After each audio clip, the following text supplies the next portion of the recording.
ثنائك في بلادك صلاة كثيرة دائمة. اللهم وصل على ولي الأمر القائم المؤمل والعدل المنتظر وحفه بملائكتك المقربين.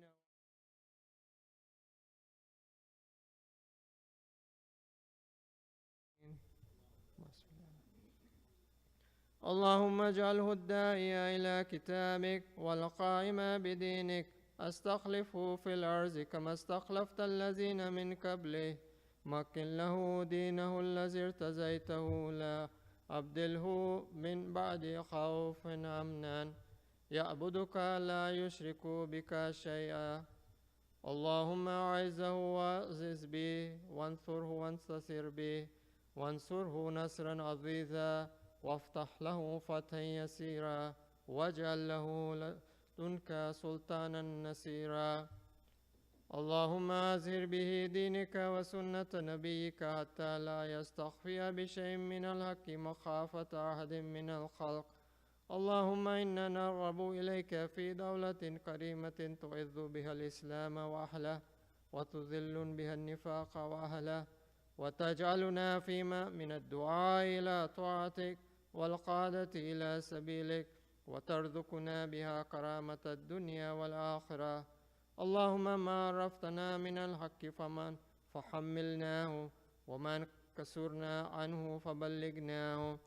اللهم المن به شأشنا، واشعب به صدعنا، وارتق به فتقنا، وكسر به قلتنا، وعزز به زلتنا، وأغني به عائلنا، واجزي به عن مغرمنا، واجبر به فقرنا، وسد به خلتنا، ويسر به أسرنا، وبيز به وجوهنا، وفك به أسرنا، وأنجئ به طلبتنا، وأنجز به مواعيدنا، واستجب به دعوتنا، وأتنا به سؤلنا، وبلغ به من الدنيا والآخرة آمالنا، وآتنا به فوق رغبتنا يا خير المسؤولين وأوسع المعطين. اشفي به صدورنا، وأذهب به غيظ قلوبنا، واهدنا به لما اختلف فيه من الحق بإذنك، إنك تهدي من تشاء إلى صراط مستقيم. وانصرنا به على عدوك وعدونا إله الحق آمين. اللهم إنا نشكو إليك فقد نبينا صلواتك عليه وآله، وغيبة ولينا وإمامنا، وكثرة عدونا، وقلة عددنا، وشدة الفتن بنا، تظاهر الزمان علينا. فصل على محمد وآل محمد، وإنا على ذلك بفتح توجل، وبزر تكشف، ونصر تعز، بسلطان حق تظهر، ورحمة منك تجللناها، وعافية منك تلبسناها، برحمتك يا أرحم الراحمين. اللهم صل على محمد. اللهم برحمتك في الصالحين فأدخلنا، وفي اللين فارفعنا، وبقاسم من معين من عين سلسبيل فاسقنا، ومن الهور العين برحمتك فزوجنا، ومن الولدان المخلدين كأنهم لؤلؤ مكنون فأقدمنا، ومن ثمار الجنة ولحوم الطير فأطعمنا، ومن ثياب السندس والحرير والاستبرق فألبسنا، وليلة القدر، وحج بيتك الحرام، وقتلا في سبيلك فوفق لنا، وصالح الدعاء والمسألة فاستجب لنا. وإذا جمعت الأولين والآخرين يوم القيامة فارحمنا، وبراء من النار فاكتب لنا، وفي جهنم فلا تغلنا، وفي عذابك وهوانك فلا تبتلنا، ومن الزكوم والضري فلا تطعمنا، ومع الشياطين فلا تجعلنا، وفي النار على وجوهنا فلا تكببنا، ومن ثياب النار وسراب القطران فلا تلبسنا، ومن كل سوء يا لا إله إلا أنت بحق لا إله إلا أنت فنجنا. اللهم صل على اللهم أنت جل فيما تقضي وتقدر من الأمر المحتوم في الأمر الحكيم، من القضاء الذي لا يرد ولا يبدل، أن تكتبني من حجاج بيتك الحرام المبرور حجهم المشكور سعيهم المغفور ذنوبهم المكفر عن سيئاتهم، وأن تجعل فيما تقضي وتقدر أن تطيل عمري في خير وعافية وتوسع في رزقي، وتجعلني ممن تنتصر به لدينك ولا تستبدل بي غيره. أعوذ بجلال وجهك الكريم أن ينقضي عني شهر رمضان أو يطلع الفجر من ليلتي هذه ولك قبلي تبية أو ذنب تعذبني عليه برحمتك يا أرحم الراحمين. اللهم صل على محمد وعلى محمد. Let's recite one Surah Fatiha, please.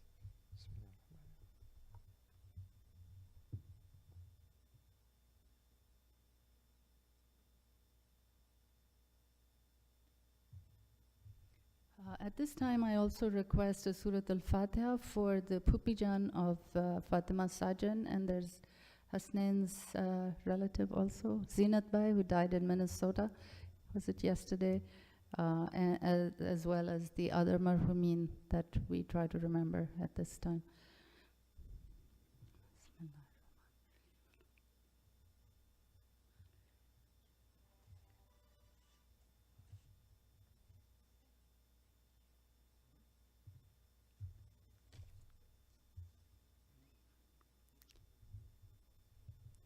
I'd like to ask Yusuf Uncle to recite a Murshia.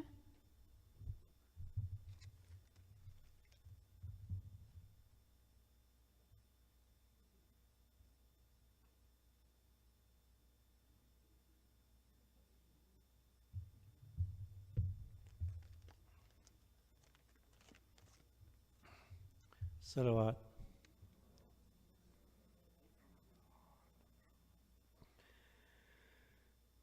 निकला है जनाजा कोई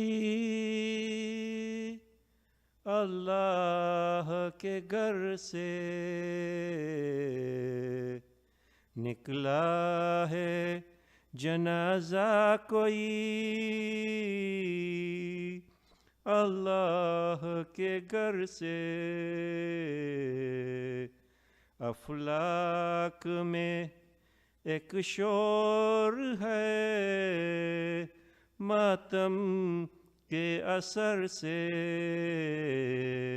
निकला है जनाजा कोई अल्लाह के घर से। हसनैन के वो दर्द में डूबे हुए नाले, हसनैन के वो दर्द में डूबे हुए नाले, बाबा को मगर ढूंढ के लाए वो किधर से,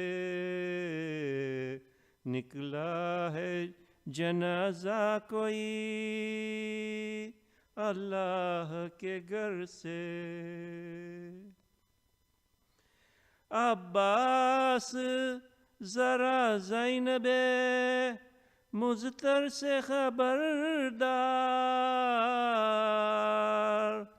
अब्बास जरा ज़ैनबे मुज़तर से खबरदार, फरियाद में हट जाए ना चादर कहीं सर से, फरियाद में हट जाए ना चादर नहीं सर से,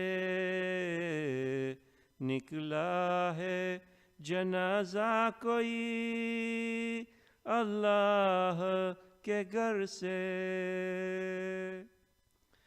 हाँ भूल न जाना इन्हें कूफे की मकीनों, गुजरेंगी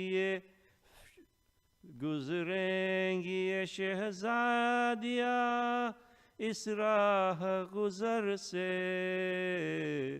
निकला है जनाजा कोई अल्लाह के घर से और ज़ैनब से ये कह दे के वो दिल खोल के रोए ज़ैनब से ये कह दो कि वो दिल खोल के रोए शबीर की हमशीर है रोने को न तरसे शबीर की हमशीर है रोने को न तरसे निकला है जनाजा कोई अल्लाह के घर से निकला है जनाजा कोई अल्लाह के घर से सलवात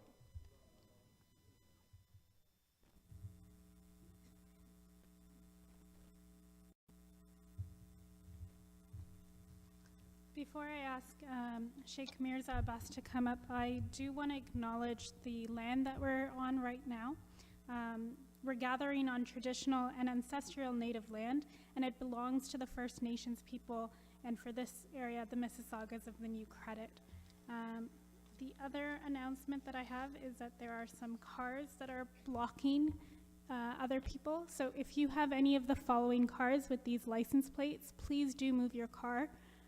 So the first one is AWNS 720.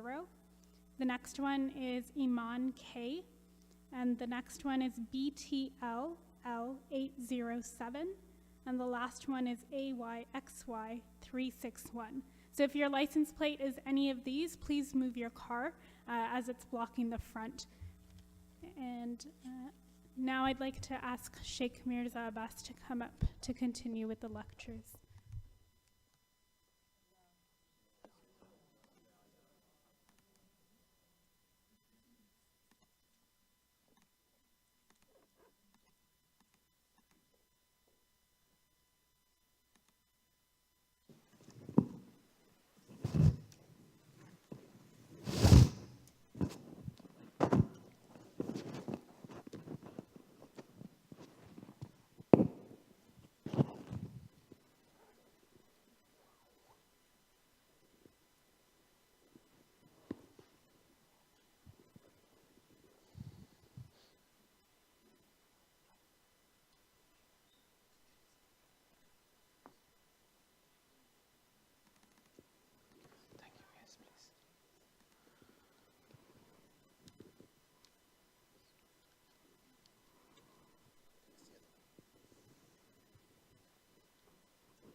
أعوذ بالله من الشيطان الرجيم بسم الله الرحمن الرحيم الحمد لله أوله بلا أول كان قبل وآخره بلا آخر يكون بعده الذي قصرت عن رؤيته أبصار الناظرين وأجزت عن نعته أوهام الواصفين ثم الصلاة والسلام على سيدنا ونبينا حبيب الله رب العالمين أبي القاسم المصطفى محمد وعليه الطيبين الطاهرين المعصومين المظلومين ولعنة الدائم على أعدائهم أجمعين من الآن إلى قيام يوم الدين أما بعد عظم الله أجورنا وأجوركم والسلام عليكم جميعا ورحمة الله وبركاته.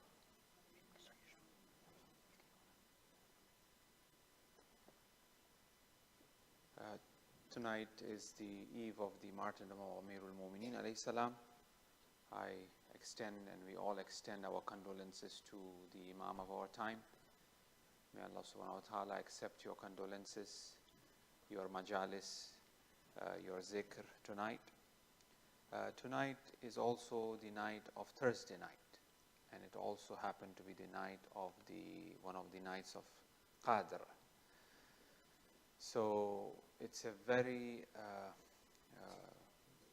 unique night, which kind of coincides with the Thursday night, coincides with the martyrdom of Amir al-Mu'mineen, also the night of Qadr.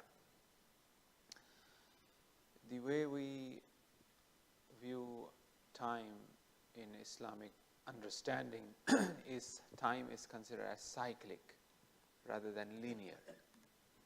It goes in circle. That's why we have a value for Thursday night. It goes back onto that sort of level where the humanity or the creation reaches closer to God in terms of the time. So it becomes that Thursday night. There's a value of time. There's a value of space.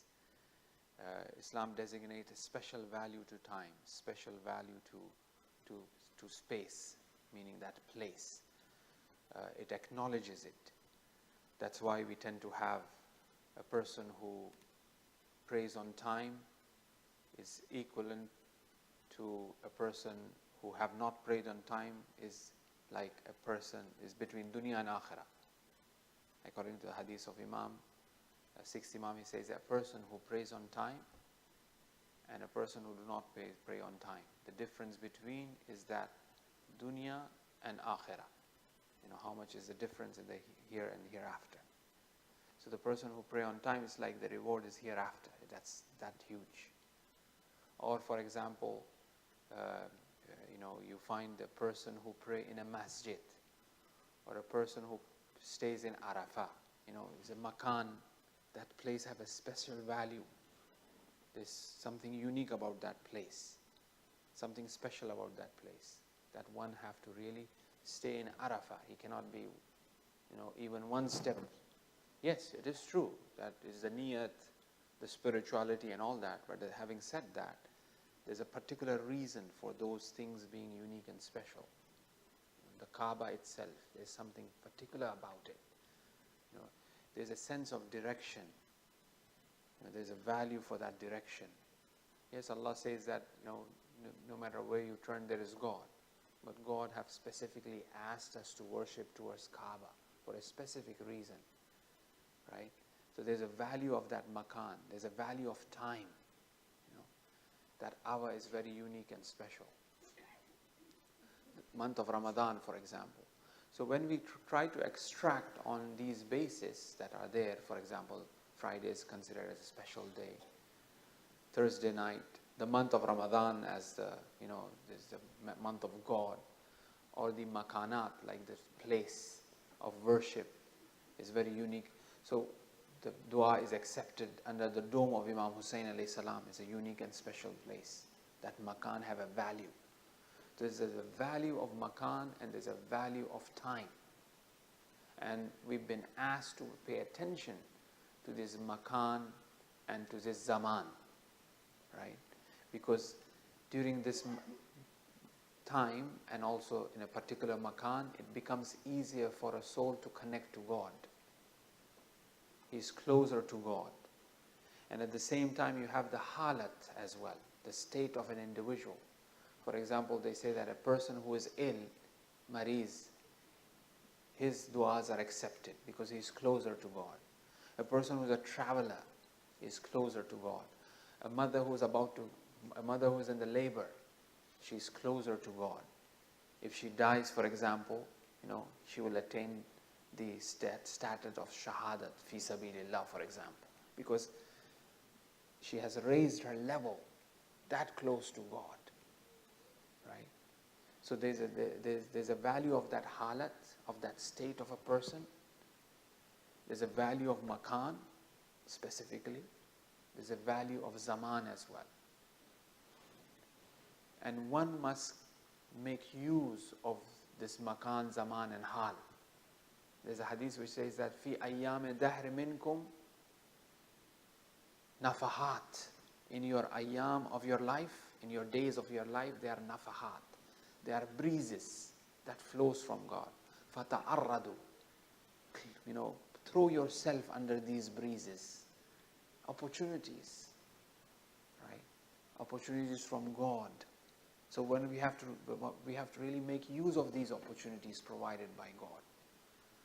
And when we accept this in the dunya, in the conventional world, in the world, we say, yeah, opportunity knocks, right? And the qanun and the rules of the dunya is nothing but the reflection of the rules of the akhirah or the metaphysical world. What is in the metaphysical reality is reflected in the material reality. There's a connection there.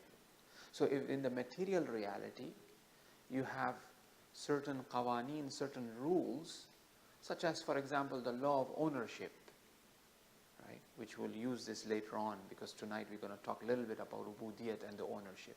The law of ownership that we have in the dunya, right? This belongs to me, for example, or this phone belongs to me, right? It doesn't say anywhere, but it's the law of ownership. I own this. And another person doesn't own that. And if he kind of steals from us, I take him to the court. This law of ownership itself, where does it really stems out from? And why everybody is accepting? Can anybody show me in the physical sense, this is ownership? This thing here, this material thing is ownership.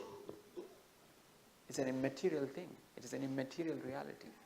It is a metaphysical thing. Ownership is a phenomenon, which is a metaphysical phenomenon. But everybody accepts. The materialist will never say that, no, I will not believe in ownership unless I see it in matter. It's not in matter. Nobody can show ownership. So if you are a true materialist, don't accept ownership. Why are you accepting in this metaphysical reality, which is ownership? But when it comes to the ownership of God, they say, no, that ownership is something else. So the reason why man accepts ownership is because it is embedded in his fitra, in his nature, to accept the ownership. So the qawaneen and the laws, the secular laws that we have, are based on metaphysical realities, and these realities are accepted by the fitra, by the nature of man. He doesn't question, he just accepts it. Right? So the rules that exist within the dunya, for example, opportunities, special place, this makan, this is a special place. These same rules apply in our religious realities as well. But unfortunately, when it comes to our deen, when it comes to our religion, we tend to question, it doesn't really matter. It's the heart what it should be really. Or the spirit, that's what it comes. No. Yes, that is true. We are not denying that. Without spirit, if you do amal utak betak, no use, right? But the point is that praying on time, there's a value to that time. Praying in the masjid, there's a value to it. Praying during the time when the tears are flowing in the eyes, there's a hal. That's a state of a person where the heart is broken and the tears are flowing. It's an hour of acceptance of dua. Right? Why is it that the Prophet was asked to separate the children from the mothers so that they cry and they do dua and the nuzul of rahmah comes about? There's some metaphysical vibration that is sent from the body, from the human soul towards the heaven, which becomes the source of nuzul of rahmah and mercy. Why is it crying for Hussein? The tear of Hussein is so valuable. The Imam says, Imam Sadiq alayhi salam says that 3 eyes will never cry on the day of judgment. An eye that protects itself from seeing haram, that eye will never cry. An eye that was awake in vigil, in worshipping Allah subhanahu wa ta'ala, that eye will never cry. An eye that shed tears out of love of God, out of fear of God, that eye will never cry. There isn't any mizan, there isn't any balance that could weigh the tear. the mizan has not been created, because that one tear puts off the fire of hell. Right? So tears are important. There is something metaphysical to it.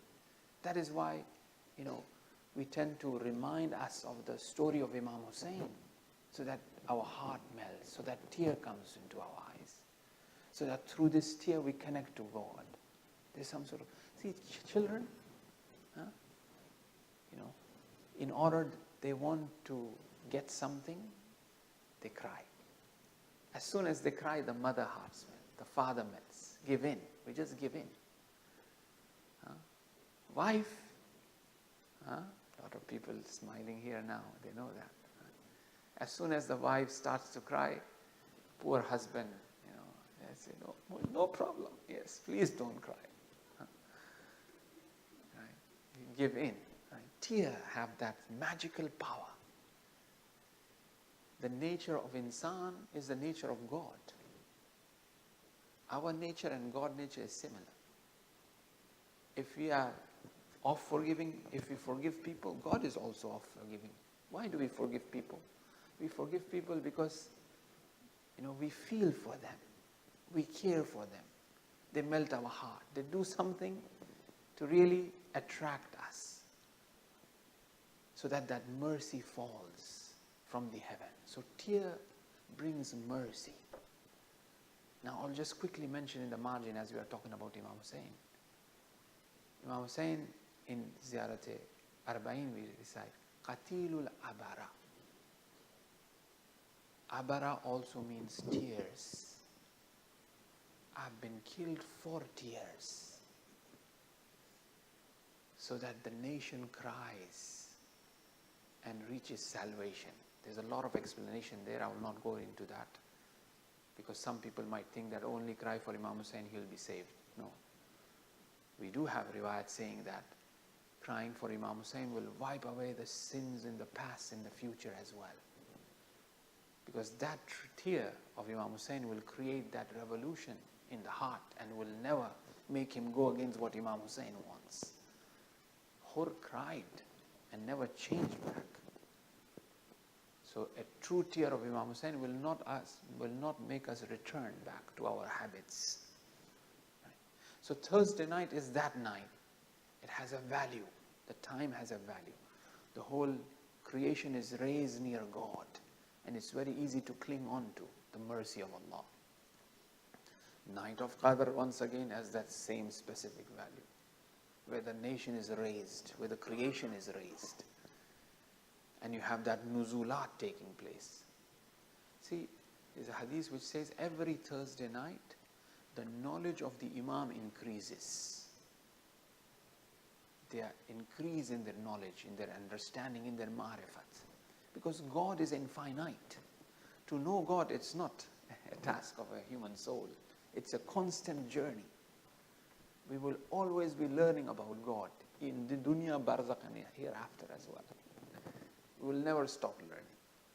The Imam says every Thursday night, God inspires him with the ma'rifat of Allah subhanahu wa ta'ala on his heart.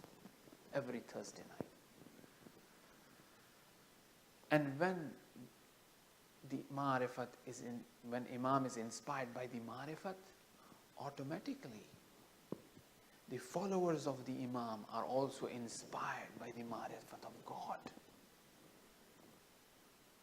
Why is it that the Prophet have said that the nation will come who will understand Surah Tawheed? Not my ummah, my nation doesn't really comprehend and understand what Tawheed is. What Surah Tawheed is. But in the future they will come.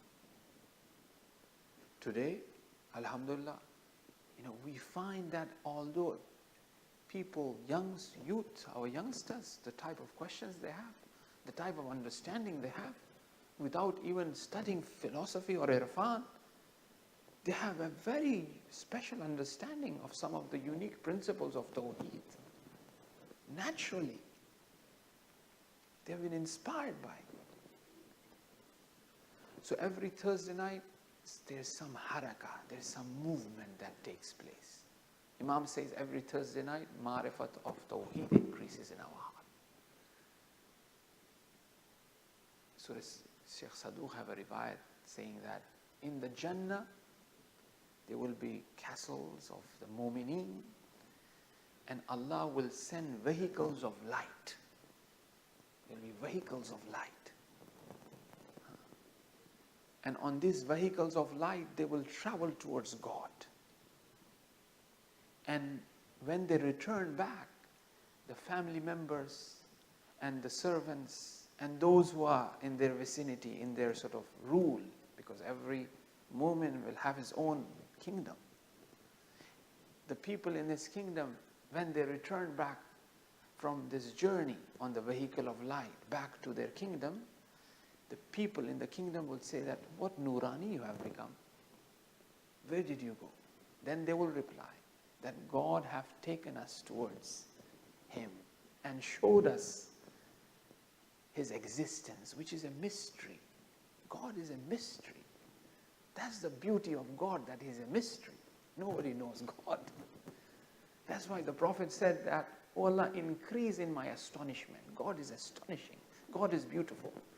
God is not what I am saying. God is not what you are saying. God is not what they are saying. God is a mystery. And that's the beauty. So they say that we were taken towards the heaven, towards God, and God showed Himself. And that jalwa, that manifestation of God we have never seen, and we have benefited from it. And as we have benefited from it, we are giving that light to you. And they are benefiting from that light. And we ask God, "Oh God, can we really stay here forever?" God replied, "You will have another trip." That means they will be given another opportunity to come towards God. So the Thursday night is that night, the night of a journey towards God. The tears have value. So Dua Kumail that we recite on a Thursday night, it kind of, acts as a catalyst to really create that soul which is prepared. Because we have Allahumma aghfir li ad-dunub allati tunzilu al-bala tahbisu ad-du'a. Because Quran clearly says that the balas that you see is because of your own actions. Because we do something, the reaction of that is the bala. Is this we ourselves stop our du'as reaching God by our actions. Right? We ourselves regard du'as as nothing. As our fourth Imam says that, always regard 4 things while asking for 4 things. 3 things while asking for 3 things. One is the acceptance of dua is in dua. Never say, "Maulana Sahab, badi dua." Special dua, Maulana Sahab. The acceptance of dua is in dua. There is no special, there is no big, there is no small. Small dua, the acceptance is in it. And do it sincerely and ask, and Allah will give. Sometimes you also say that, "Oh, I wish I have some, ras malai." Right? I know you guys are hungry, me too, So it's a long fast. Then somebody brings you, my son passed exam or driving test, and here's the mithai. We say that, "Oh, I should have wished something else." That was a dua, right? So there's no big and small dua. So the acceptance of dua is in dua. So regard dua, period, Imam says. The azab is hidden in the sins itself. Do not say small sin or big sin. The azab is in the guna itself. The awliya of God, the saints of God, are hidden amongst mankind. So respect each and every human being. Do not say that, "Oh, he should have an amama, then only I should respect him." He should have a turban on his head. He should have a beard. He should be like this or he should be like that. No. The awliya are hidden amongst mankind. Because we have no idea how that individual, this individual, that person, that brother, people who are on the street, how they connect to God. And they have their own beautiful way of connecting that we lack. So therefore, it's the night of dua. So Dua Kumail tends to act like that catalyst in which we clearly ask, oh Allah, forgive the sins which becomes the reason of the descending of calamities. We don't know what sins they are. And as a matter of fact, there's a list of things that becomes the source of descent of the calamities from God, for example. Oh Allah, forgive those sins which become the reason that doesn't allow the acceptance of my du'as. There's a list of sins, for example, the Imams have talked about. For example, cutting the kin, sila rahim, cutting a relationship with our brothers and sisters, with our friends, with our family members. We have no right to do that. Unfortunately, sometimes we tend to use the religion itself to cut relationship by saying that it is amar bil maruf. Oh, because the family is not religious, now I have to do amar bil maruf. So what I do, I tell them to be religious, they are not being religious, so I cut my relationship with them, so that this is amar bil maruf. This is not amar bil maruf. No. Imam Sadiq alayhi salam, while he was dying, he has given a portion of his heritage to one of the family member who conspired against him, who poisoned him, who had hands in poisoning of the Imam, and the family member said to him that your state that you have now and you're dying is because of this person you are leaving money, you are leaving a heritage to. Imam recited the verse of Surah Ra'd, saying that the kin and the family members are joined by God. Who am I to cut it? God have joined me, and I have no right to cut that. Right? So the cutting of relationship are the reason of not acceptance of our du'as. Right? We have to join Sila Rahim. It's one of the greatest acts that one could do, carry out. Especially on the night of Qadr, so powerful. Khayrun min alfi shahr. One more story I would like to go. I'm sorry, we are going in tangents. It's one of these nights which is like a kashkol. Kashkol there's like a, in Farsi and also in Arabic and in Urdu is the same. It's like a black, sort of like a container. The Sufis, they have it. It's like a black container made out of the seeds of some material from the tree. And they go to different houses.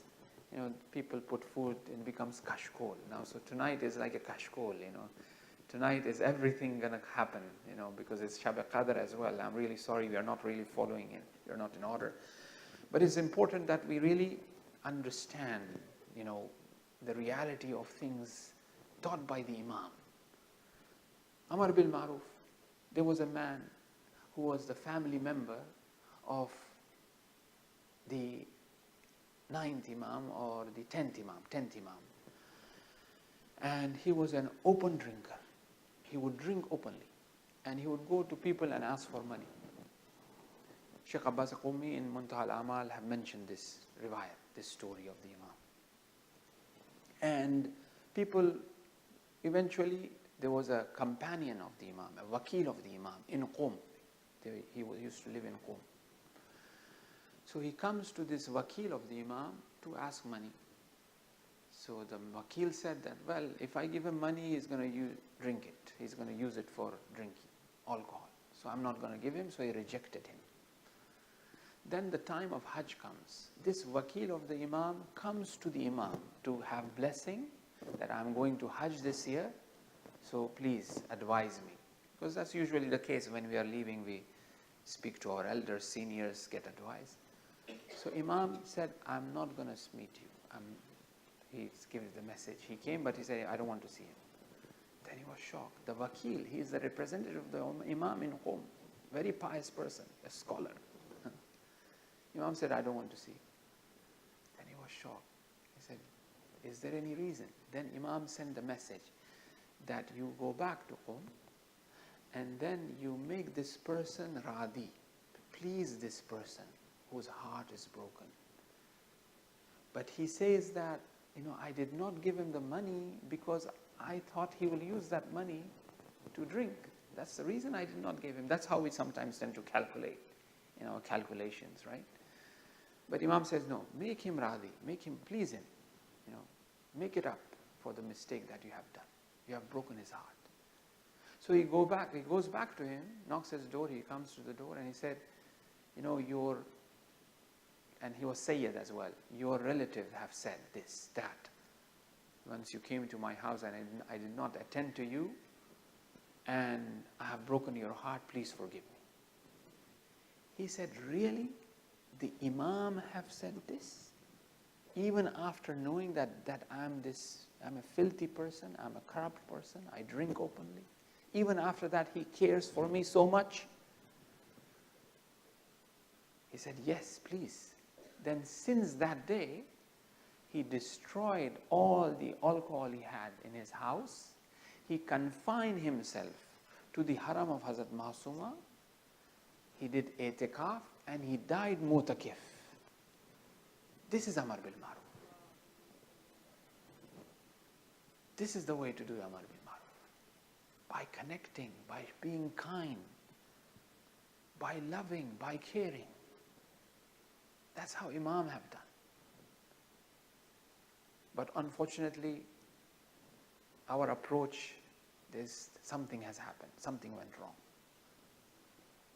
So tonight is that night in which we seek forgiveness, the night of Qadr as well, the Thursday night as well, and also is the eve of the Shahadat of Amir al-Mu'mineen, alayhi salam, really. It's a very powerful night. Now,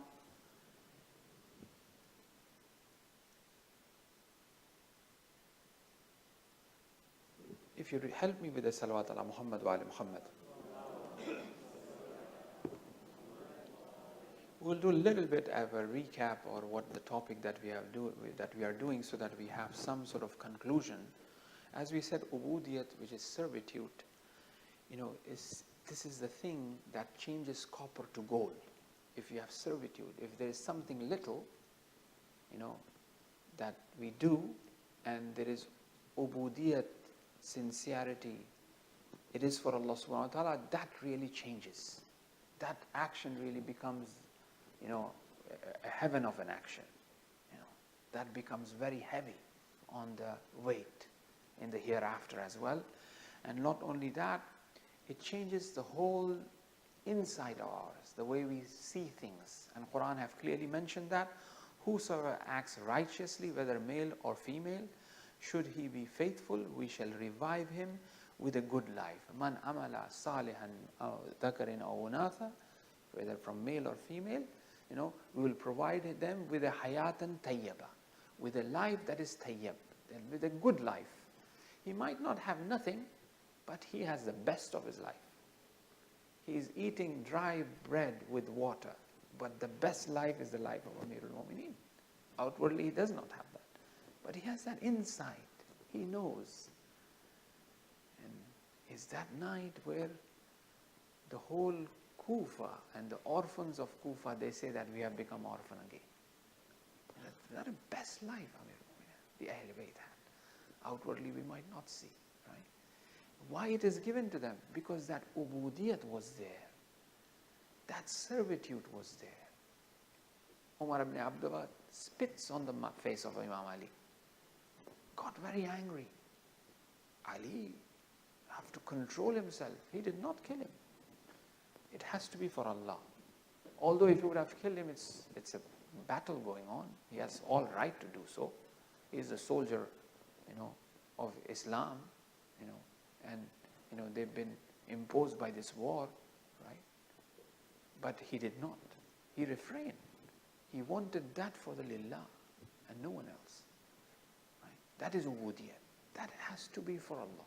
then when a person starts doing that in big things and small things, Imam Sajjad, when he gives to a person, he kisses his hands first and then he gives to a person.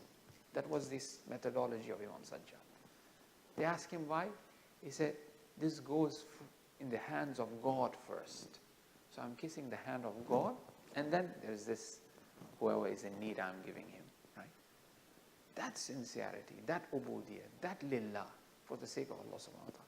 Then the whole insight of life, the whole perspective of life, the way one sees things really changes altogether. Right?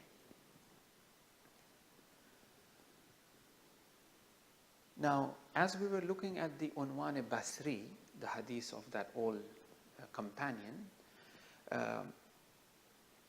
according to the Imam, the first thing that he mentions that you have to achieve or you have to reach to the essential reality of servitude. And the first point that he mentions there, how to reach the essential reality of servitude, is regarding the everything belonging to God, the malikiyat. The ownership belongs to God and no one else. I'm nothing. Everything belongs to God. That is very important. That is the foundation of even the Irfan Amali, which Allama Tabatabai in Risale Vilaya have discussed. That is the first step, right? That is considered to be the first step. Salat ala Muhammad wa ali Muhammad. I think it's my bad.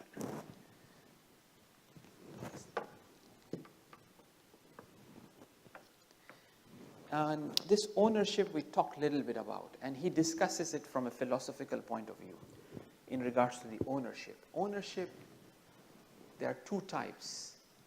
One is relative and the one is real. And this real is also of two types. Now, relative ownership, I'm renting a car.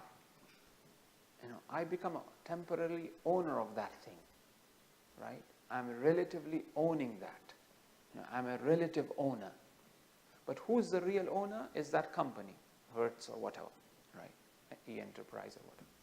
They are the real, but temporarily it's mine. I'm owning, that's my car. I'm renting a house, that's my house. I say that's my house. I never say that, okay, it belongs to someone else and I'm renting it. I don't explain the whole thing. But I know inside, within me, it's not really mine, but I'm considering it to be mine. That is ownership. That is a form of ownership. Then you have another form of ownership which is a bit more real, which is the ownership of our eyes, of our body parts. It's mine, it's not yours. It's directly mine. That's ownership. That's also an ownership, right? So on this basis of ownership that we have, naturally in our nature we have this qanun, this rule of ownership. The secular law comes about, and then they make this law of ownership, which we all accept without ifs and buts. We just accept that, right? So in the same way, Allama Tabatabai discusses this, this law of ownership as where a person, yes, I got it. It's gonna, a person doesn't own anything. We as insan, we as human being doesn't own anything. The absolute ownership of everything, it belongs to God. So now here, in Unwan Basri, or the first thing which Imam Sadiq is pointing out to, for that true ubudiyah to come about, is recognizing God as the absolute owner. He's the Malik. Malik Yawmuddin. That's what we say. That's what we recite. He is the Malik. He is the owner of everything. Right? And whatsoever he gives or ibadat that he's performing, he doesn't regard that to be as his. It is the power of God. It is the tawfiq of God that have allowed him to participate, that have allowed him to do. When he has that in mind, obviously he is saved from many things. He's saved from his own nafs. He's saved from, not disrespecting others and other in people's space. He's reciting Well, I'm doing dua, can't you see? I'm doing dua, can't you see? And one is being disrespect to the person who's next to you, for example. That's why when you are in the masjid, it's not recommended to recite loudly, because that disturbs the people who are sitting next to you. Even the Quran. Even the Quran one is not supposed to recite loudly, because if that is disturbing the person next. So the ownership will save us a lot. Save us from a lot of things. If we say that what I'm worshipping, what I'm reciting, it's all Allah's. There's nothing of mine. Although insan, have that aspect of being contaminated with, we are insan after all, right? Somebody comes and say, oh, mashallah, you recite so good. We try to say that, well, it is from Allah subhanahu wa ta'ala. I'm really nothing, right? That ownership belongs to God. So that's something that we really need to practice on. Whenever we do good, the worship that we are praying, the ziyarat that we have performed, all of these things we really have to say that, okay, it's Allah's. It's nothing to do with me, what I have done, right? Now, when a person reaches to that kamal and that perfection, where everything he regards that to be la hawla wa la quwwata illa billah. Why was Imam Hussain reciting that on the day of Ashura a lot? One example, and then we'll open up the session for question and answer, and this will lead us to understand the station of Imamat. See, if there is a match, boxing or whatever, or fight, if I, fight and defeat 20, 30, 40, I will be proud of myself. Yes, I'm doing it good, right? But what was Imam Hussain saying? La hawla wa la quwwata illa billah. He was conquering the ground of Karbala on the right, marking it with the spear, pushing the enemy in the back, conquering the land of Karbala on the left, marking it with the spear, pushing the army in the back. The whole Karbala, he conquered it. They went till Kufa. But every time he was marking that, he was saying, La hawla wa la quwwata illa billah. Me is nothing. The quwwah is illa billah. That's what it is. Right? So one regards his quwwah as nothing. That's why Amirul Mu'minin says this lifting of Khaybar, it's not with the dry bread and water. That physical person cannot do that. It is the quwwah of Allah. So that quwwah needs to flow from the divine through that vessel, through that medium, to this creation, and it does wonders. Right? Sometimes this is symbolized in that whirling dervishes, right? They say that we are doing it, we are getting the energy. They do a dance like this, for example, this energy flowing from here to the body, to this earth, and this. Right? Nabi Akram was that medium of bringing the word of God. Imam is that, to bring that all beauty, that all sort of blessings to mankind. He becomes that medium. He becomes that source. Right? Why is that? Because he is regarding himself as nothing. He is fana fillah. He is la hawla wa la quwwata illa billah. That is an imam. So on the night of Qadr, whatever we are destined for the future, it goes to the imam. And that is why we do tawassul to the imam. We do ziyarat of the imam, for example. We do tawassul to the imam of our time, because it's tanazzalul malaikatu war ruh. There's a descent that is happening. Obviously there are questions that we could deal with perhaps in question and answer, and I will stop here, or maybe on the third night of Qadr we could look at it. What is night itself? What is Qadr? What is the night of Qadr? Because night has its own reality. The night of Qadr has its own reality.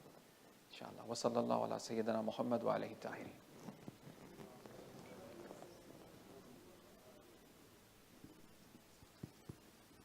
Thank you. We'll get started with question and answer. Maybe we'll try and go back and forth between the men and the women.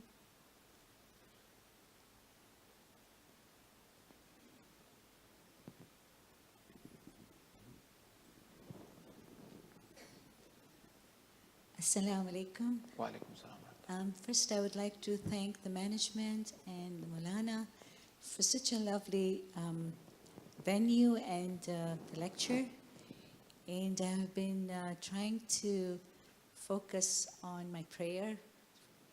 And I must tell you that it's bringing out beautiful meditation, because when I focus that, okay, Allah is watching me, that I'm praying. And I try to visualize flowers and perfume, and it feels very good, I think. But I wanted to ask you, can a person inherit, the ubudiyah, whatever you call it? Ubudiyah, yes, yes. Because I feel my father, he was the son of a Maulana, and he was very alert to people. When he would meet somebody, he would tell them at once what's happening to them, what will be happening to them in the future.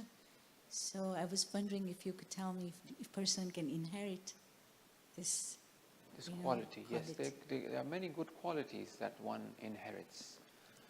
Spiritual qualities, positive and negative qualities.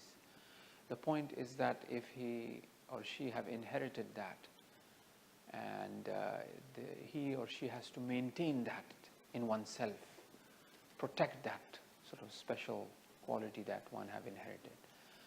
Having said that, we also have seen that those who have inherited these qualities as well have gone completely to the extreme, such as the son of Nuh.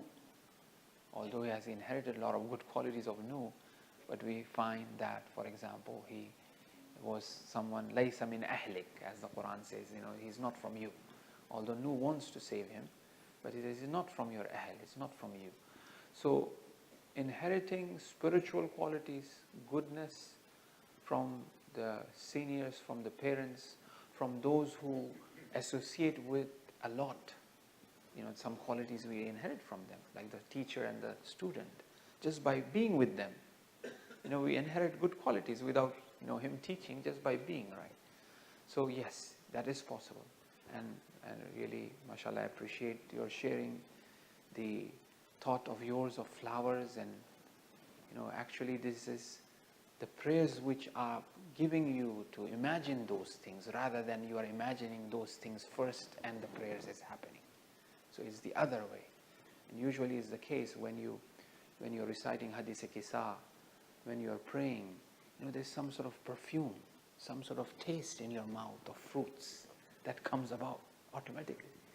So it's the prayers that does that. It's not rather where we imagine the flowers so that we can imagine God. That is also one way. That is also an approach. But as a reality, it's from God. It comes, to us, and we see these things and we imagine these things. Yes. Other questions?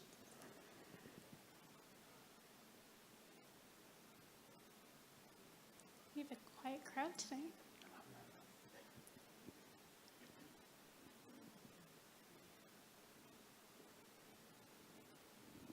I think also, if you have any questions, it doesn't have to be about tonight's lecture, but it could be about the previous night's lectures as well, right? Uncle?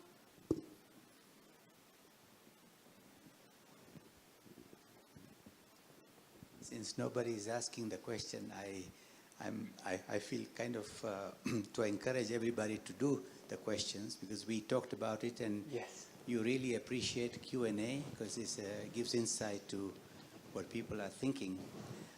My question, Maulana Sahib, is this. I've always wondered whether one is punished or one suffers because of your sin, by your sin, or for your sin. I'd like to differentiate between the two. By is, you mentioned, for example, that you mentioned the azab is in the sin itself. So I'm assuming that the Quran says that you are punished by yourself. But when you say that you are punished for your sin, that means somebody outside of you is punishing you. So if you can clarify, does God punish or the sin itself punishes you? Yes, very good question, very deep question. As we recite La ilaha illa anta subhanaka inni kuntu min ad-dhalimin, we are the one who have oppressed our soul, right? It's the zulm or The punishment is the darkness of our soul, is the blindness from that divine light that we can't see. So that is the, that is the true punishment. We tend to imagine, or the riwayat tend to point out to the azab from outside. I have done something, and now in order that I have done this, is hellfire, or the food which is untasty, which is not tasty, which is like thorny food, for example, given like different forms of azab that's been described. But all in all, it really returns back to that soul of an insan, right? And it's these different forms of azab described and depicted are nothing but the different types of action, different types of sins that he has committed, the different forms of it. But it is him. It is not something from, it is himself, right? The feeling of being burnt is something else. The feeling of something, shuffling through our throat is something else, right? The feeling of being far away from the family members are something else, but it's me. Now, all of these different forms that have been depicted and described is due to the action that I have carried out. Imam Sadiq alayhi salam to Abu Basir says that when a person dies, 6 illuminating bodies enters the grave while he's being buried. There will be a young lad in front of him, like a young man, a beautiful looking young man in front of him. Another bodyguard on the right, on the left, at the feet. And then he says that the one in the front is your fast, which will protect you, for example. So our actions take these forms. Right? But at the end of it is just me. And my distance from God, actually. Ya man arjuhu li kulli khair, wa man sakhatahu inda kulli shar. Ya man yutil dua of Rajab. Atini bimasaliti iyak. Jamia khair ad-dunya wa jamia khair al-akhirah. Wasrif anni bimasaliti iyak. Jamia shar ad-dunya, but not jamia shar al-akhirah. Shar al-akhirah. There is jamia shar in the dunya, earthquake, fire, so on and so forth. But the shar akhirah, in reality, there is only one. And that is distance from God. You call that dhari, you call that hellfire, you call that, whatever. There's only one shar in the hereafter. And that is distance from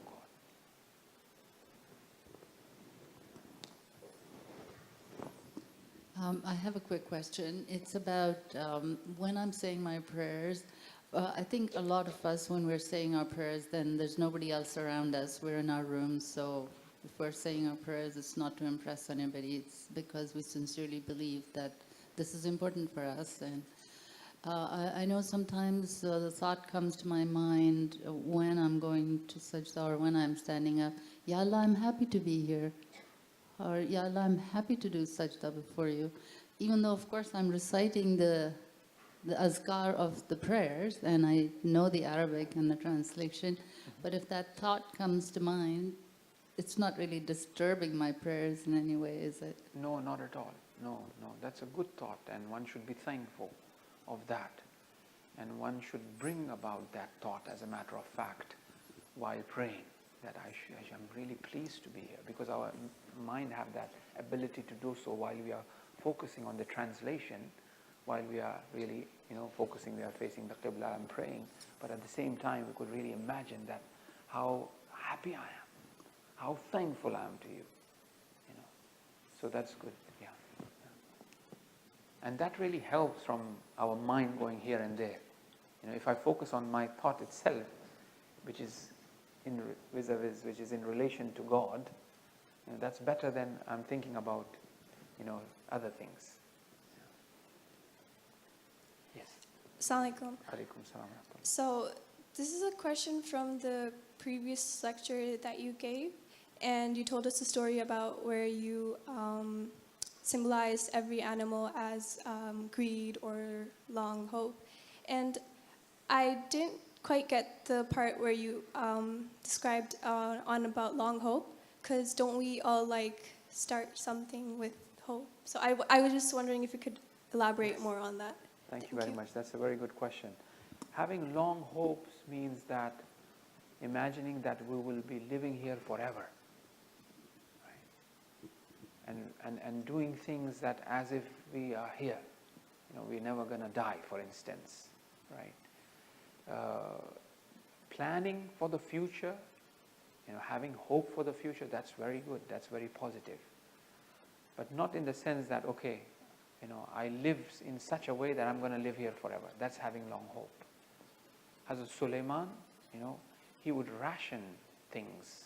He will pile up, for example, his storage with rice and food and stuff. And he would say that I'm doing this so that I don't waste time shopping, and I rather worship, right? This is one of the way of saving time. But some people ration things in the sense that, that I'm going to live forever, without looking at that, okay, I'm doing this for this purpose, that is for, saving time to do worship, right? If the time comes that if there is somebody in need, then I'll give away, because that is also worship. But if I'm saving it, that is for me, that I'm going to live forever, so if the time comes about to give, then I'll say, I have to, next month, I don't know what I'm going to, next year, what's going to happen, right? You see? So that's what long hopes mean, having long hope mean.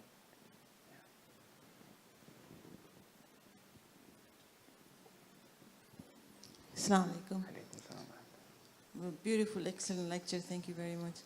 You explained so nicely about the timing, the time to do the prayers or place to do prayers. If one is doing prayer not on time and doing some worldly thing instead of doing the prayers on time, and then he finishes whatever worldly thing he's doing and then he goes, does that become shirk? No, shirk is no, it doesn't become shirk. No. It's better that it's highly, highly recommended, extremely recommended. And one of those things, Agha Bahjat say that, when they ask him how to reach, I said Qazi Tabatabai also have mentioned this, to reach high levels of spirituality. Just do prayer on time. We don't need anything else. Just pray on time, one will reach. So praying on time is highly emphasized because it's a very specific time. And one might say that, I'm not in the state, I want to prepare myself and all that. Then we are being attached to these things. We are being attached to some of those things that we want to get that hal. We want to have that feeling of spirituality. There's that feeling there. The reality is just time happens, just pray. Just do wuzu and pray on time.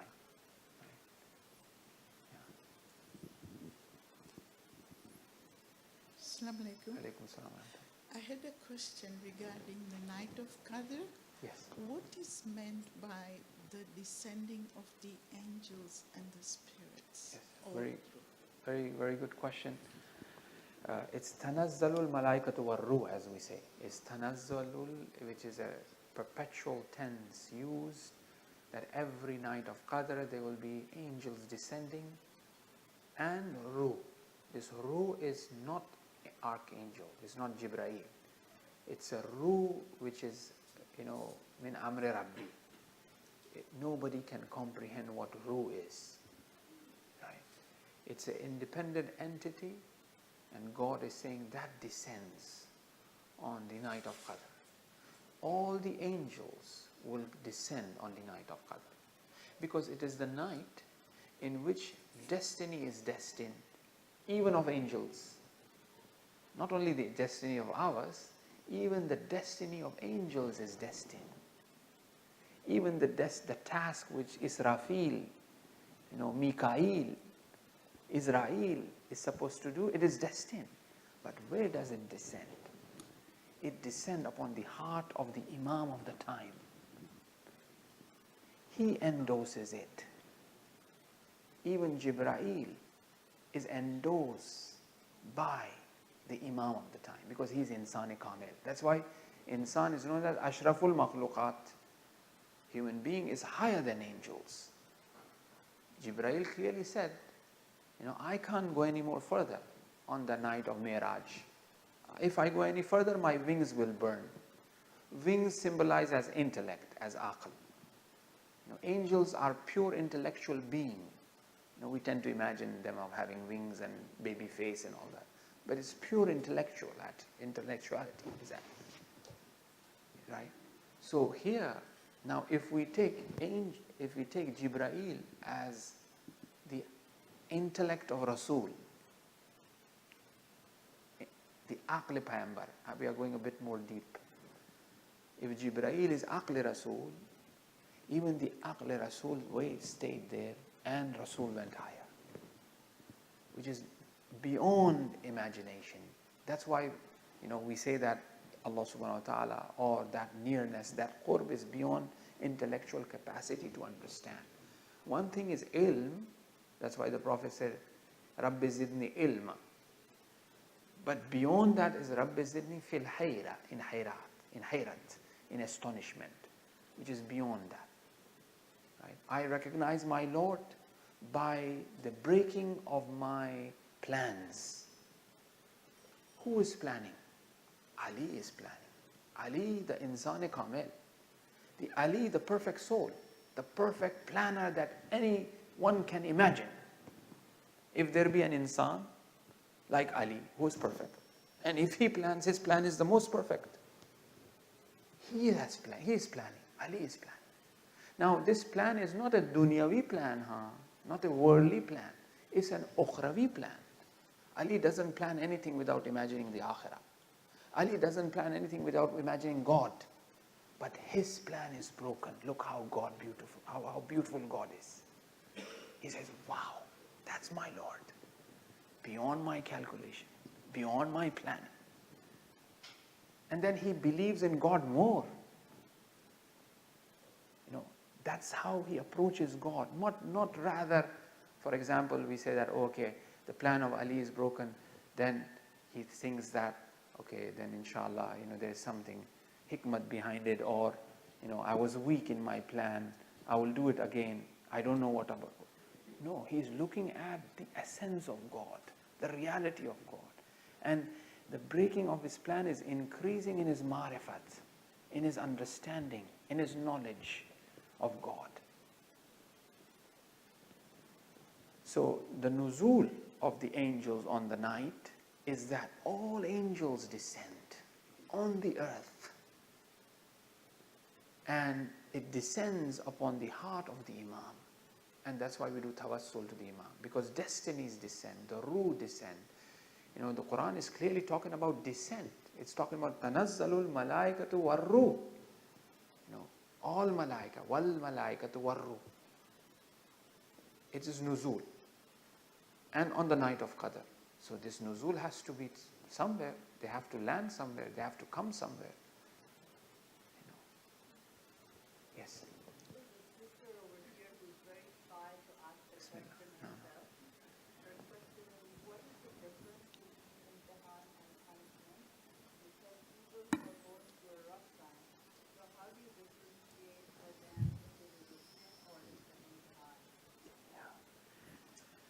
It's a good question. It's just the other side of the coin. One side is imtihan, the other side is azab. Now the point is that, for example, if I am watchful enough of my actions, of myself, and even after being that, I face difficulty, then it's a test. Imam Hussein, and the Quran clearly says, "Ma asaba min musibatin." There isn't any musibat min Allah. All musibat is from God. Right? Everything is from God, whatsoever I'm facing. But if I have waman yattaqillah, the one who is muttaqi, God-wary, God-conscious, yahdi qalbuhu, his heart will be guided. So the point here is how I react to what's happening. If that be a imtihan or if that be a azab, it doesn't really matter. If I'm muttaqi, I'll do astaghfar. If that be a sin and I face this, because I'm paying back in this dunya, which is much better than in the hereafter. So I do astaghfar for that. So that this azab or musibat doesn't intensify. And at the same time, while I am doing astaghfar, I am relying on that source and that qudra, that power, that sabr is been given to me. Because I'm connecting myself to God. He is the one who have sent this. So I'm directly connecting to Him. Just like how we spoke about the dog and the owner of the dog, and we asked the dog to come and take it rather than we fight with the dog. So this thing has happened, I'm facing it. Now, I do astaghfar, or if it's an imtihan, I say that it's an imtihan, oh Lord, help me. I still do astaghfar for that. I still, seek help from Allah subhanahu wa ta'ala. So the way to figure out whether this is musibat or azab of my actions or a test, calculating oneself. Did I do something wrong? Right? And then, yes, I have done, then try to make it up for that, the mistake that I have done. It could be anything, right? Qaza namaz, for example, we have to really make those things up because we don't know what we have missed, and because of missing that, what we face. Imam Sadiq alayhi salam, amazing hadith. It really shook me when I read this hadith. Whatsoever is in the heaven and whatsoever is in the earth, if a man turns this into gold and he give in charity in the way of God, he will not make it up for that one qaza prayer that he has missed, for that one wajib prayer that he has missed. One wajib prayer. It's that powerful.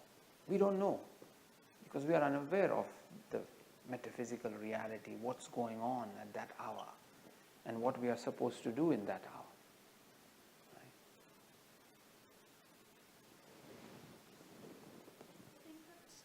I think that's all the questions we have time for today. So we have a couple things that we wanted to touch base with you on. I know we did a Fatiha earlier. We did miss a marhumin, so I'd like to announce it again. I'd like to announce that the passing away of Marhuma Zinat Abdullah Sajan. She was the sister of Ghulam Abbas Sajan, and she passed away this morning in Minnesota. As well as Marhuma Rubab Somani, who was the sister of Pyar Ali Somani, and she passed away yesterday in Toronto. So what I'd like to do is request you all to remember them and all marhumin with the Surah Fatiha, and then later with Namaz-e Hadiya Mayyat.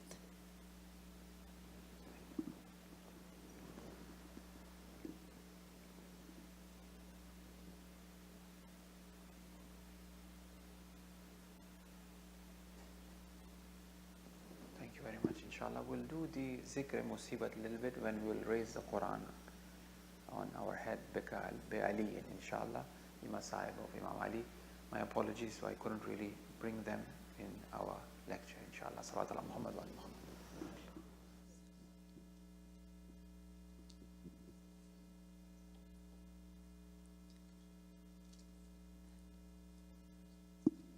And so what we've talked a little bit in the last couple days about how we had an IT team put together.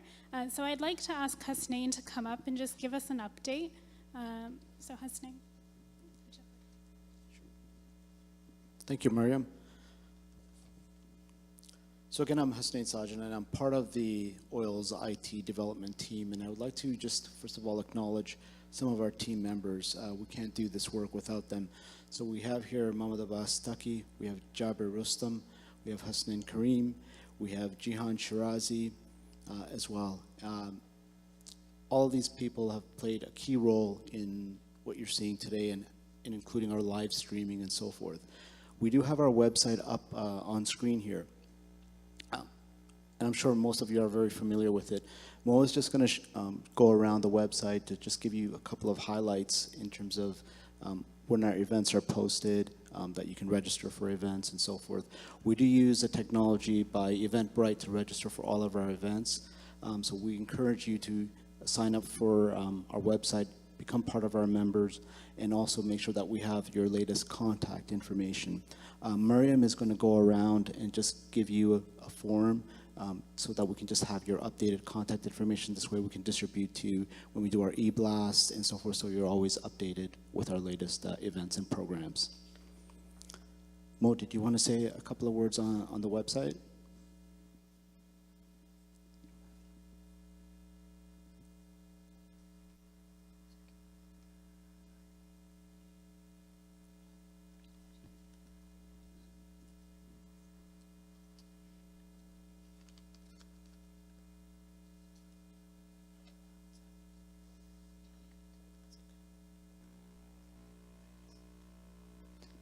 So this is going to be the second time we're going through, as you all know, that we launched the website for the Organization for Islamic Learning. We've also gone ahead and rebranded, so you'll see our logo is updated on the website. One thing to note is that we have started using Eventbrite to register for all our programs, and then we ask that you use this so that we know in terms of numbers, in terms of whatever we need for planning, so we understand who's coming and who will be able to show up, and maybe even who's going to be watching online. So for our newest programs, we're going to be showcasing them in the front page here. If you click for more information, it'll bring you to the event itself. At the same time, at the very top here, we have a link directly to the event. On any page of the website, you'll be able to see this at the top, and it says read more. As you continue scrolling down, you'll find some more information about the presenter, the presentation, and some more details about the event. If you continue down, you'll see a link here for Eventbrite, as well as a link for live streaming, which we hope to do sort of moving forward. Now, there's single event registration and all event registration. And what will happen is that if you actually go over to the Eventbrite website, you'll see here that you can actually select the specific dates that you'll be attending and then register. The process overall is very simple, and you can actually go through that. For live streaming, you just click on the link, and you'll be able to go to our archive of lectures. As you can see, we've got our lecture from tonight, and the most recent lecture will appear at the top here. You'll be able to see everything that's happened from earlier today. So just something that we've been working on. Thank you. Thank you, Mo. I'm going to pass this back to Mariam. Are you?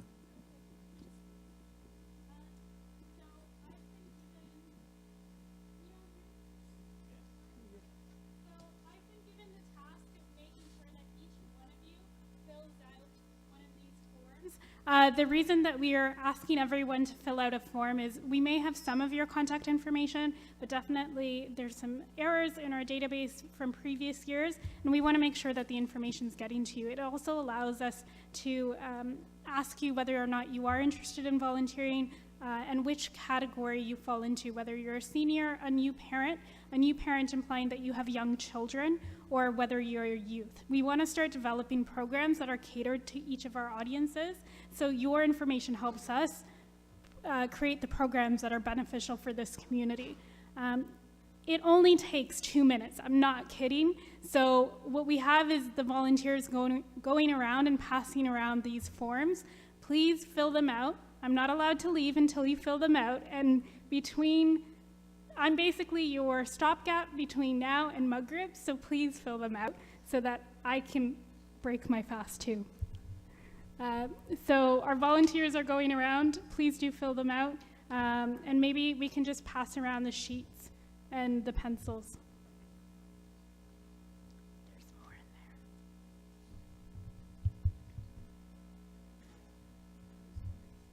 So the forms are over there, and there's pencils over there as well.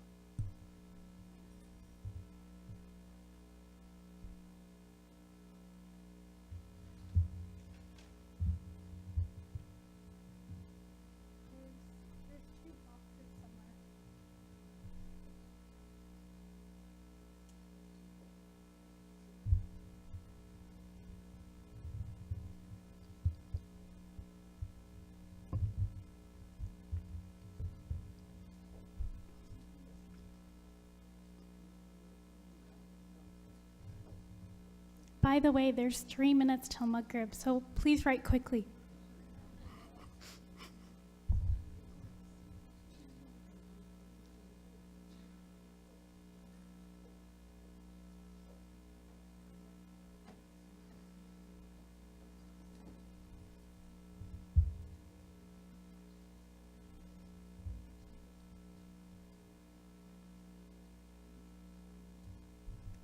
And for those of you who have finished writing already, through the double doors to your right, there'll be washrooms if you need to do wudu before namaz, which will be at the back there.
Hello?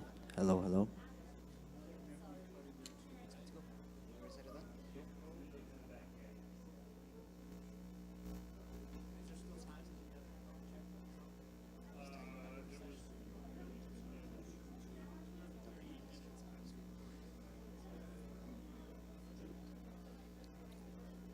أعوذ بالله من الشيطان الرجيم بسم الله الرحمن الرحيم إن الله وملائكته يصلون على النبي يا أيها الذين آمنوا صلوا عليه وسلموا تسليما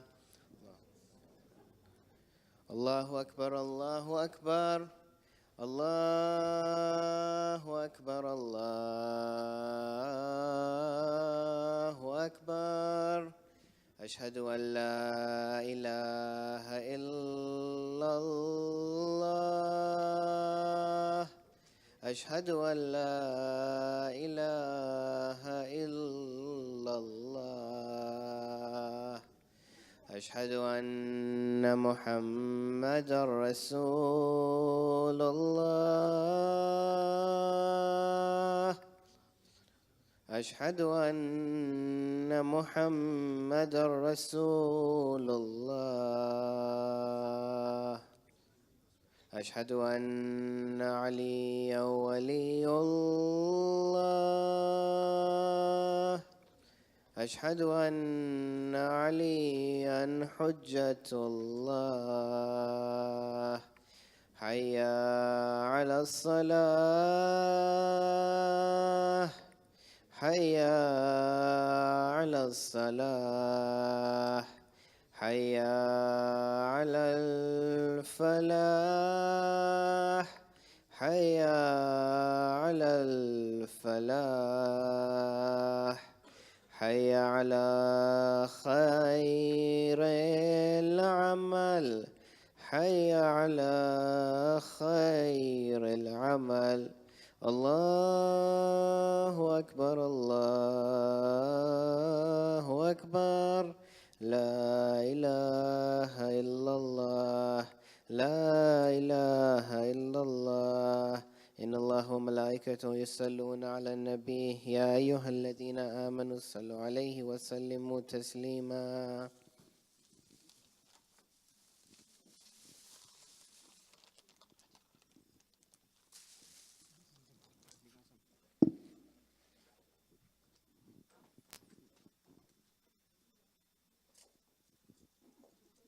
Sorry? Yeah, it's on. You want 3 or number 1? This is number 3 now.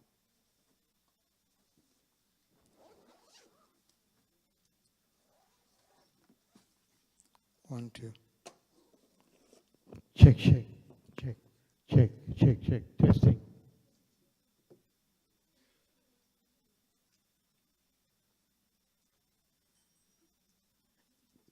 Testing.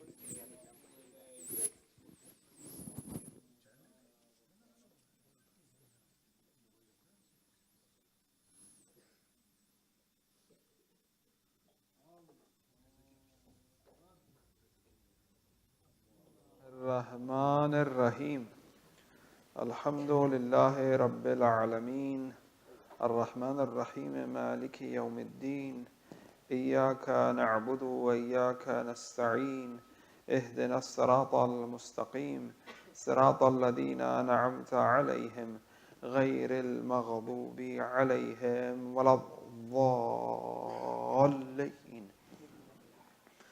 بسم الله الرحمن الرحيم إنا أعطيناك الكوثر فصل لربك وانحر إن شانئك هو الأبتر. الله أكبر. سبحان ربي العظيم وبحمده. اللهم صل على محمد وآل محمد. سمع الله لمن حمده. الله أكبر. سبحان ربي الأعلى وبحمده. اللهم صل على محمد وآل محمد. الله أكبر. أستغفر الله ربي وأتوب إليه. الله أكبر. سبحان ربي الأعلى وبحمده. اللهم صل على محمد وآل محمد. الله أكبر. بحول الله وقوته أقوم وأقول. بسم الله الرحمن الرحيم الحمد لله رب العالمين الرحمن الرحيم مالك يوم الدين إياك نعبد وإياك نستعين اهدنا الصراط المستقيم صراط الذين أنعمت عليهم غير المغضوب عليهم ولا الضالين. بسم الله الرحمن الرحيم قل هو الله أحد الله الصمد لم يلد ولم يولد ولم يكن له كفوا أحد. الله أكبر. اللهم صل على محمد وآل محمد. اللهم صل على فاطمة وأبيها وبالها وبنيها وسر المستودع فيها بعدد ما أحاط به علمك. الله أكبر. سبحان ربي العظيم وبحمده. اللهم صل على محمد وآل محمد. سمع الله لمن حمده. الله أكبر. سبحان ربي الأعلى وبحمده. اللهم صل على محمد وآل محمد. الله أكبر. أستغفر الله ربي وأتوب إليه. الله أكبر. سبحان ربي الأعلى وبحمده. اللهم صل على محمد وآل محمد. الله أكبر. الحمد لله. أشهد أن لا إله إلا الله وحده لا شريك له وأشهد أن محمدا عبده ورسوله. اللهم صل على محمد وآل محمد وتقبل شفاعته وارفع درجته بحول الله وقوته.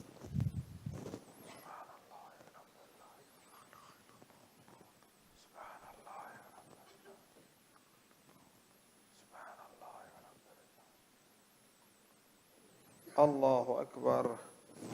سبحان ربي العظيم وبحمده. اللهم صل على محمد وآل محمد وعجل فرجهم وارزقنا شفاعتهم.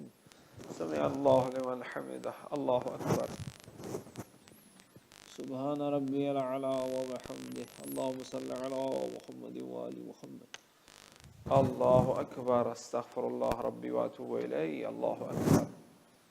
سبحان ربي الأعلى وبحمده اللهم صل على محمد وآل محمد وارزقنا بهم العافية وتمام العافية ودوام العافية عافية الدين والدنيا والآخرة بحق إطرته الطاهرة.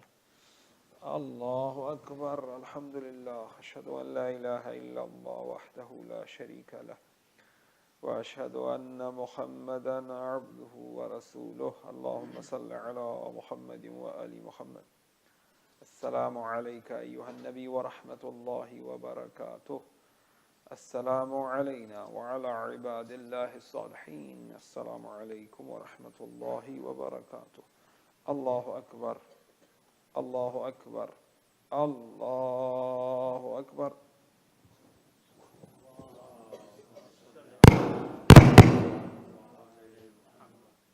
الله.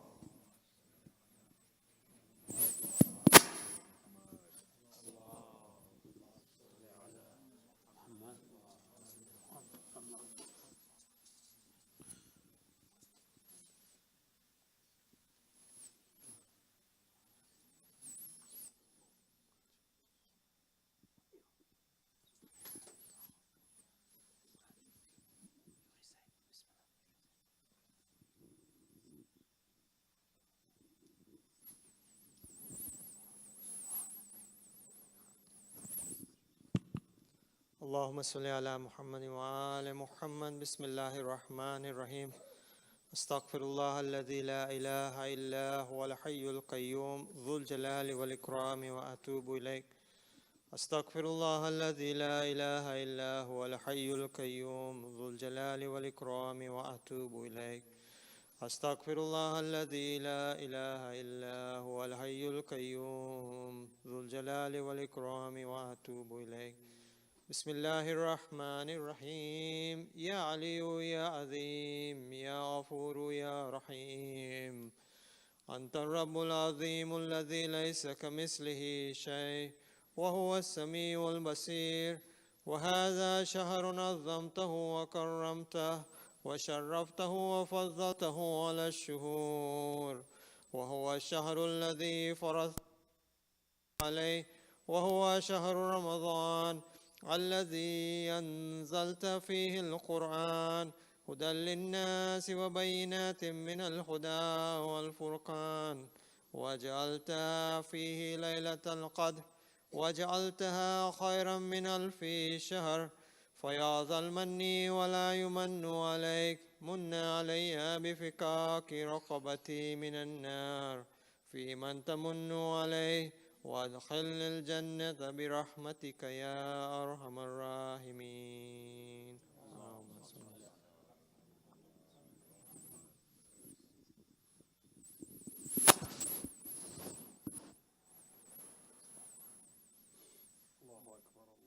أكبر. أشهد أن لا إله إلا الله. أشهد أن لا إله إلا الله. أشهد أن محمدا رسول الله صلى الله عليه وآله وسلم. أشهد أن محمدا رسول الله صلى الله عليه وسلم. أشهد أن أمير المؤمنين وإمام المتقين علي ولي الله. أشهد أن أمير المؤمنين وإمام المتقين وأولاد المعصومين حجج الله. حي على الصلاة، حي على الصلاة، حي على الفلاح، حي على الفلاح، حي على خير العمل، حي على خير العمل. قد قامت الصلاة، قد قامت الصلاة. الله أكبر. الله أكبر. لا إله إلا الله. استغفر الله ربي وأتوب إليه. أستغفر الله من كل ذنب وأتوب إليه، إنه كان غفارا. الله أكبر. بسم الله الرحمن الرحيم. الحمد لله رب العالمين، الرحمن الرحيم، مالك يوم الدين. إياك نعبد وإياك نستعين. اهدنا الصراط المستقيم، صراط الذين أنعمت عليهم غير المغضوب عليهم ولا الضالين. بسم الله الرحمن الرحيم. إنا أنزلناه في ليلة القدر وما أدراك ما ليلة القدر ليلة القدر خير من ألف شهر تنزل الملائكة والروح فيها بإذن ربهم من كل أمر سلام هي حتى مطلع الفجر. الله أكبر. سبحان ربي العظيم وبحمده. اللهم صل على محمد وآل محمد. سمع الله لمن حمده. الله أكبر. سبحان ربي الأعلى وبحمده. اللهم صل على محمد وآل محمد. الله أكبر. أستغفر الله ربي وأتوب إليه. الله أكبر. سبحان ربي الأعلى وبحمده. اللهم صل على محمد وآل محمد. الله أكبر. بحول الله وقوته أقوم وأقول. بسم الله الرحمن الرحيم. الحمد لله رب العالمين الرحمن الرحيم مالك يوم الدين إياك نعبد وإياك نستعين اهدنا الصراط المستقيم صراط الذين أنعمت عليهم غير المغضوب عليهم ولا الضالين. بسم الله الرحمن الرحيم. قل هو الله أحد الله الصمد لم يلد ولم يولد ولم يكن له كفوا أحد. الله أكبر. اللهم صل على محمد وعلى محمد. اللهم إنا نرغب إليك في دولة كريمة تعز بها الإسلام وأهله وتذل بها النفاق وأهله وتجعلنا فيها من الدعاة إلى طاعتك والقادة إلى سبيلك وترزقنا بها كرامة الدنيا والآخرة بحق إترته الطاهرة. الله أكبر. سبحان ربي العظيم وبحمده. اللهم صل على محمد وآل محمد. سمع الله لمن حمده. الله أكبر. سبحان ربي الأعلى وبحمده. اللهم صل على محمد وآل محمد. الله أكبر. أستغفر الله ربي وأتوب إليه. الله أكبر. سبحان ربي الأعلى وبحمده. اللهم صل على محمد وآل محمد. الله أكبر. الحمد لله. أشهد أن لا إله إلا الله وحده لا شريك له وأشهد أن محمدا عبده ورسوله. اللهم صل على محمد وآل محمد وتقبل شفاعته وارفع درجته بحول الله قوته. قم وقول.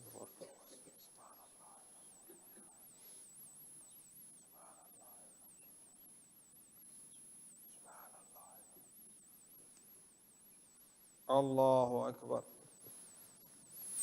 سبحان ربي العظيم وبحمده. اللهم صل على محمد وآل محمد. سمع الله لمن حمده. الله أكبر.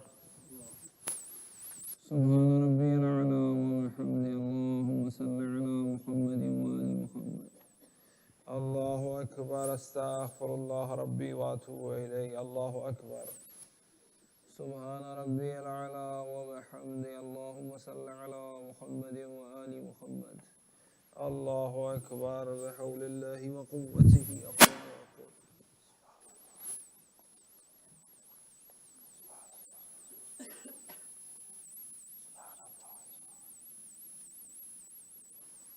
الله أكبر. سبحان ربي العظيم وبحمده. اللهم صل على محمد وآل محمد وعجل فرجهم والعن منادهم. سمع الله لمن حمده. الله أكبر. سبحان ربي الأعلى وبحمده. اللهم صل على محمد وآل محمد. الله أكبر. أستغفر الله ربي وأتوب إليه. الله أكبر. سبحان ربي الأعلى وبحمده. اللهم صل على محمد وآل محمد. وافعل بنا ما أنت أهله ولا تفعل بنا ما نحن أهله يا أهل التقوى والمغفرة يا أرحم الراحمين بحرمة محمد وآله الطاهرين. الله أكبر. الحمد لله. أشهد أن لا إله إلا الله وحده لا شريك له وأشهد أن محمدا عبده ورسوله اللهم صل على محمد وآل محمد. السلام عليك أيها النبي ورحمة الله وبركاته. السلام علينا وعلى عباد الله الصالحين. السلام عليكم ورحمة الله وبركاته. الله أكبر الله أكبر الله أكبر.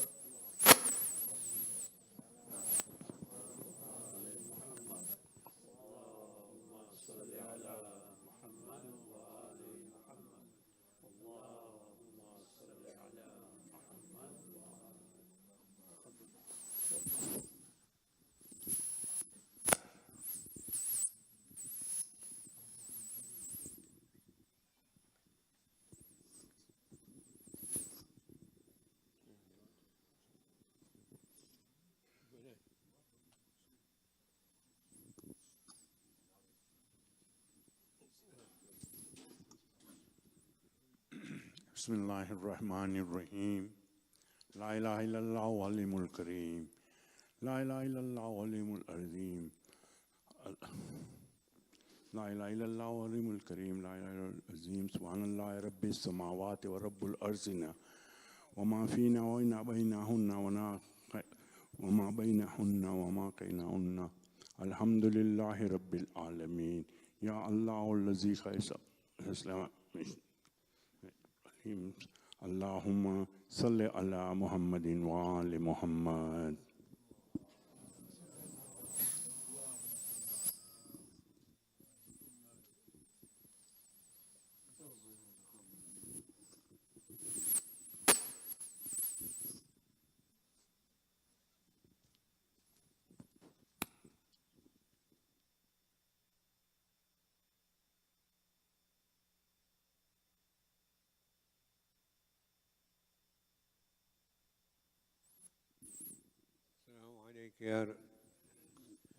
السلام عليك يا رسول الله. السلام عليك يا أمير المؤمنين. السلام عليك يا فاطمة الزهراء سيدة النساء العالمين.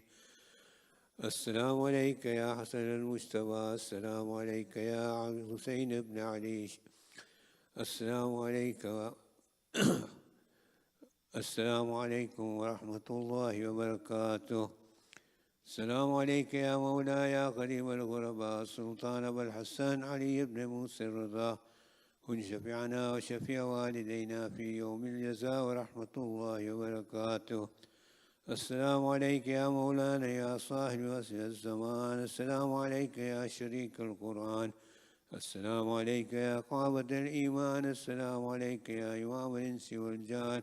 عجل الله فرجك وسهل الله تعالى مخرجك وذكورك جميعا ورحمة الله وبركاته.